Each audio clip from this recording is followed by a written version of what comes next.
All right. This is Shy 773 guy. Finally got my first interview. I want y'all to meet Daniel Battle, a Baccarat player. He has an amazing story that happened back on the 14th of this month. This month is May that we're in. So go ahead, Daniel, tell your story. Hey guys. Well, yeah, my name's Daniel. Up here at Winstar. Just wanted to let you guys know that not like a huge gambler, but I did start because, you know, my birthday was last month in April. It was April 29th. I actually started at Choctaw around April 1st, and I started playing Baccarat, normally like a blackjack player. And so... Let them know what you started with. Okay.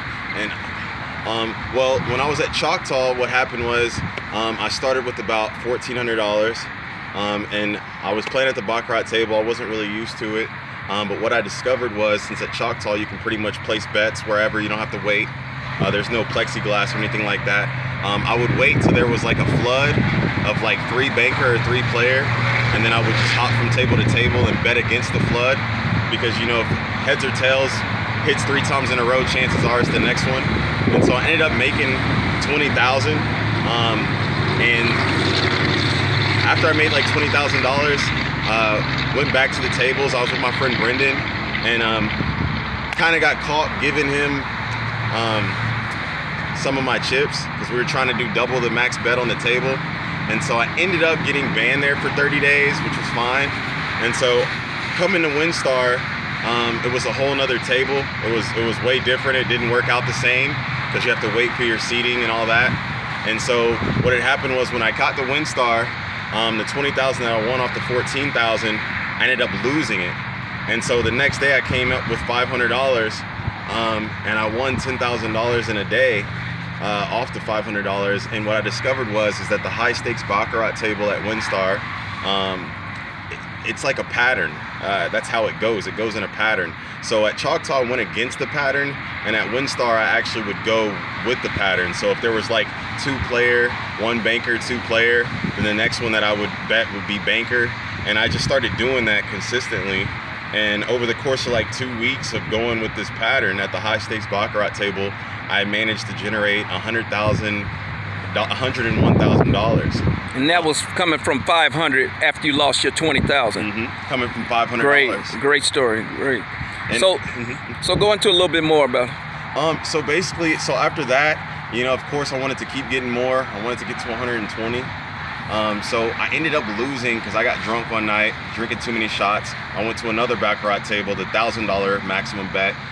So I wasn't able to double my bet if I lost, and I ended up losing relatively quickly, like $70,000.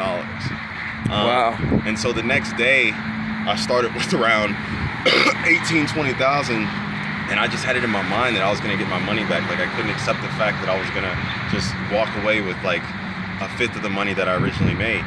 And so I ended up staying at 3 p.m. at the high stakes Baccarat table from 3 p.m. all the way from 5 in the morning. And I managed to generate $75,000, totaling around $91,000 when I was done playing, when the tables closed at night. And so I actually met a guy there that I had known for about 3 weeks, just at the table. He would loan like some of the players' money. $2,000 was the maximum I heard him loaning out, and thought he was a trustworthy guy. We bought each other shots and things like that, and we just kind of formed like this kind of like table relationship at the table. And so what happened was like one of my friends got arrested the night before because he was drinking in public, and he had to spend 24 hours in jail. So we had it in our mind, once this table was done, once we got our money back, like we were gonna go get him out. And so we ended up leaving the casino after we cashed out at the cashier. He cashed out with about 15. I cashed out with $91,850. And we went to the jail to go get my friend, and they said it was gonna be 30 minutes before he got out. And the guy that I was with was shaking, like really strong, like he was shaking, like he was really nervous. And apparently he had something on his record. I didn't really think too much of it. I didn't know if it was a traffic violation or what. So anyways, he wanted to leave. He's the guy that actually drove there. So after that, we left. We got back to the hotel. We ordered a Denzel Washington movie. I bought him breakfast. We had room service, and you know, he was just telling me how like people would pay me to play Baccarat for him, and kind of boosting my head. And he told me he was tired, and so he went to sleep on the couch in the player suite, and I went to sleep in my bed while the movie was going. And an hour later, not more than an hour and 30 minutes later, I wake up and his cover's off the couch. He's nowhere to be found, and my coach bag is missing with $90,850, my medicine for my acute bronchitis that I had at the time, and 2 of my key fobs for my car. And that's how my money got stolen. The casino didn't steal it, he stole it. And wow. Tried to reach out to him and tried to get something back, tried to at least get half the money back, tried to get my car keys back. He never replied. And so I made a Facebook post called Please Help My Daughter and I, and it goes over the whole story. It's a page that a lot of people have liked. It's been spread all around Fort Worth. And yeah, so policemen are out looking for him. They ran surveillance, and they're actually charging him with grand larceny, 2nd degree. So that's my happy ending to the winnings that I were able to get from the casino. Now, you say you were a blackjack player. You remind me of somebody I know, a guy in Milwaukee. He started off as a blackjack player. He had a lot of money from owning a business, but he would come in and you start playing Baccarat, betting big, and he got really, well, pretty much addicted to the game of Baccarat. But yeah, he switched over from blackjack to Baccarat. Have you had success like that in blackjack too? I mean, I've had successful blackjack. I've bet at the high stakes. I would say like the most I've won per hand is 1,000. As far as Baccarat and blackjack are concerned, blackjack is definitely a fun social game. I feel like Baccarat is just as social because you can actually play as a team and all win instead of just one person winning. But really, I mean, there's really no comparison. I think blackjack is more closely related to the slots. Yes. And Baccarat is definitely more of like your 50-50, like you can really burn the casinos if you really know what you're doing. Right. And right. Blackjack, you'll win, you'll lose, you'll win, you might win 3 or 5 consecutive hands, but at the same time, you can't always bet the right answer. And in Baccarat, I've gotten 12 in a row. Right. Everything you're saying, I talk about this on my channel. So this is just confirmation right here. Yeah. The Baccarat, I even tell people this. Baccarat, in theory, and the only reason it's in theory is because of the casino you at, whatever their ceiling is. If your max bet is 100,000, max bet 50,000, and your personal bankroll. But in theory, Baccarat is a completely beatable game because there's never been a Baccarat shoe without a player, and there's never been a Baccarat shoe without a banker. And if you know an event is gonna happen, you can win. Absolutely. Yeah. Absolutely. And your story is really amazing because you just hadn't played Baccarat before. You just walked up to the table, decided I'm gonna bet this way, and started winning. Yes, sir. Very good. Very good. Yeah, there's many algorithms to the game, I mean, yeah, it's a sweet game. Just make sure you're safe about who you surround yourself with. Now I know my audience. They're gonna they asked this question when I posted my video. I wasn't ready for it because I'm a gunner. Like when people ask me about bet progression, I really don't have an answer for that because I've gunned, even though I have a system. And I try to be tight about it so I don't run out of money. But when I feel something, I'm gunning for it. So really, I don't really use much of a bet progression unless I'm unsure, So they're gonna ask, what was your bet progression? Goodness.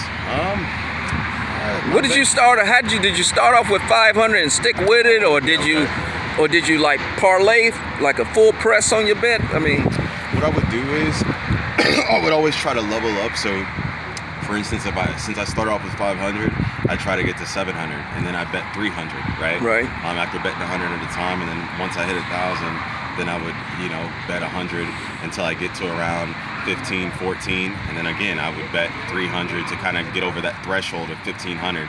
And really the thresholds in between betting like 1,000 at a time would be once you're about round to like 1,700 if you want to just hurry up and close the deal. What I'd like to do though is like if I was at 1,500, sometimes I bet 1,600, so that way I'm 100 over my threshold, which would be 2,000. And then after I use that 100 to get to 2,500, maybe I'd bet another 500. Either way, keep it in mind mind how much I started with and not trying to go below the threshold in the $1,000 mark, whether that be 1,000, 2,000, 3,000.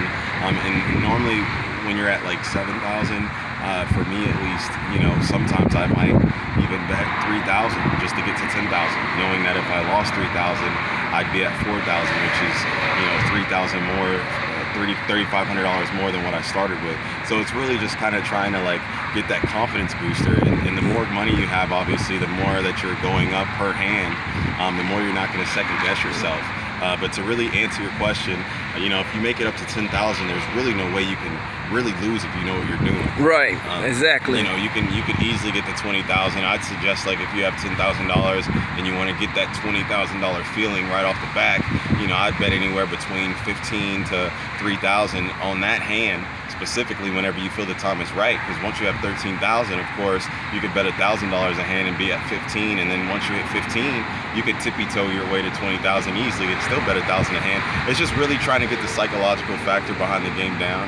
And then, like I said, once you get to 20,000, you could start at 3,000 a hand, just bet a couple hands, see how you do, and then, you know, tippy-toe back up if things aren't going right. So there's many methods to it, but when I made it up to that $91,000 mark after losing that money and generating that within that day period, I was betting 3,000 a hand consistently, like every hand. Okay. Yeah. Now I got another question for you. How did you handle ties and side bets and all that? Did you not bet those at all? You just was straight banker player with it? For that part, I did. I only bet straight banker and player. Good, great. Just because I was doing so good at it.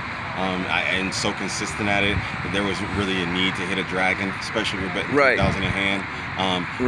But when I did end up losing that money, I did come back 2 days later and win 30-something thousand, 33,000 off of $380. Granted, I did lose all that because I was greedy, trying to get to the 100 again, thinking I could do it again. But that time, I actually started with around $380, and I played the small Baccarat table, and I did play dragon, and I did play panda, and I happened to lay on the tie and the dragon and the player, and that was just relating back to the patterns that I would see, how many hands it would be just from the previous ties and the previous bankers, and the dragon not popping up yet. I knew that it could have probably, you know, have a chance to be featured in this game. So I just, you know, got lucky and actually went up from like $380 to like, I think I made it to like 5,000 or 6,000 before I moved back to the high stakes table again. Now I have to ask you a question. You made it, you won the 91,000, you made it to the room, the guy you befriended was in the room with you. Had he not stole your money, did you have a exit plan? What was your exit plan? Yeah, I wanted to get back to 100. Really, I wanted to get to 120. So you would have came back and played some more? I probably would have. I really wanted to get back. You didn't think about cars at the time? Or see, anything like that? I mean, I get it. So trust me, I've been there. Believe me.